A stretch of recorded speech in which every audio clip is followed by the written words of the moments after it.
கிறிஸ்துவுக்குள் பிரியமான சகோதர சகோதரிகளே, இயேசு கிறிஸ்துவின் இனிதான நாமத்தில் உங்கள் அனைவருக்கும் என் அன்பின் வாழ்த்துக்கள்.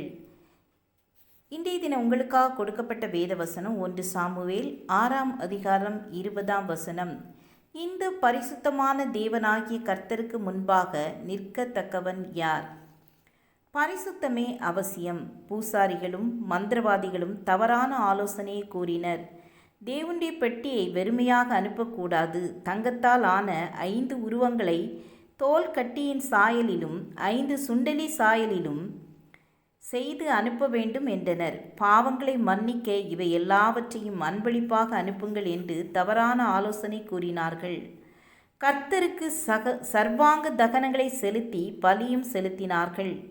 ஆனாலும் பெத்சிமேசின் மனுஷர் கர்த்தருடைய பெட்டிக்குள் பார்த்தபடியினால் கர்த்தர் ஜனங்களில் 5270 பேரை அடித்தார். பெத்சிமேசின் மனுஷர் பரிசுத்தமான தேவனாகிய கர்த்தருக்கு முன்பாக நிற்கத்தக்கவன் யார் என்று சொன்னார்கள். இந்த வேத பகுதியில் நாம் கற்றுக்கொள்வது, தேவன் பரிசுத்தமுள்ள தேவன், எனவே நாமும் பரிசுத்தமாக இருக்க வேண்டும். நம்முடைய செய்கைகளும் பேச்சுகளும் கூட பரிசுத்தமாக இருக்க வேண்டும் என தேவன் எதிர்பார்க்கிறார். அதில் நாம் மிகவும் ஜாக்கிரதையாய் இருக்க வேண்டும். தேவன் மிகவும் பரிசுத்தமுள்ள தேவன். கோயில் மணி என்ற ஒரு தகப்பனார் ஒருவர் மிகுந்த தேவ பக்தியுள்ள கர்த்தருக்கு பயப்படுகிற மனிதர். அவர் அவருடைய மனைவியை அதிகமாக நேசித்தார். அவருடைய மனைவி திடீரென்று மரித்து போனதால் அந்த பிரிவை தாங்க முடியாமல் மனைவியின் போட்டோவை வைத்து மாலை அணிவித்து அதோடு பேசி கொண்டிருந்தார். அவருடைய 2 மகன்களும் இதை கவனித்து தந்தையின் செயல்பாடுகளில் பக்தியில் மாற்றம் தெரிவதை அறிந்து அவர்கள் ஒரு விக்கிரக படத்தை மாட்டி மாலையிட்டு அதோடு பேசி வந்தனர். இதை அறிந்த தகப்பனார் 2 மகன்களையும் கடிந்து கொண்டார். பிள்ளைகள் பதிலுக்கு, நீங்கள் செய்ததே நாங்களும் செய்கிறோம் என்றனர்.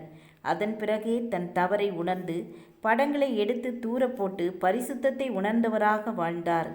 நாமும் நம் பரிசுத்தத்தில் ஜாக்கிரதையாக இருப்போம். பரிசுத்தமுள்ளவன் இன்னும் பரிசுத்தமாகட்டும் என்று வேதம் சொல்வது போல இன்னும் நாம் வருகிற வருடத்தில் பரிசுத்தத்தில் வளர்வோம்.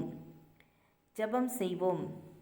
பரிசுத்தமுள்ள பிதாவே, எங்கள் பரிசுத்தத்தை விட்டு விலகாமல் எங்களை காத்து கொள்ளுங்க. எங்கள் ஒவ்வொருவரையும் பரிசுத்த ஆவியின் அபிஷேகத்தினால் நிரப்புங்க. ஆவியின் கனிகளால் நிரப்புங்க.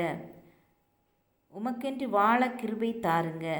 உம்முடைய அன்பை பிறருக்கு எடுத்து சொல்ல உதவி செய்யுங்க. இயேசுவின் நாமத்தில் பிதாவே, ஆமேன் ஆமேன். God bless you.